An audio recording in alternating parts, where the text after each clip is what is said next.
Hello, I'm in a 2012 Volkswagen Jetta, and today I'm going to show you to open the trunk. So first you're going to make sure everything's fully unlocked. So you got your key you can do it from. You can also press and hold this trunk open. And then from here also you can make sure it unlocks from the door. So we'll go back.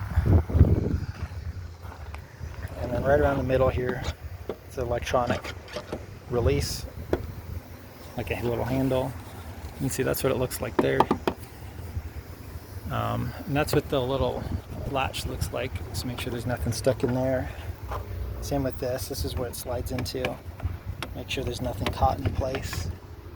And if you have to, there's a little release right here. You can get in, manually open this. And then if your car's fully dead, this might not work. So you want to make sure you got some charge in your car.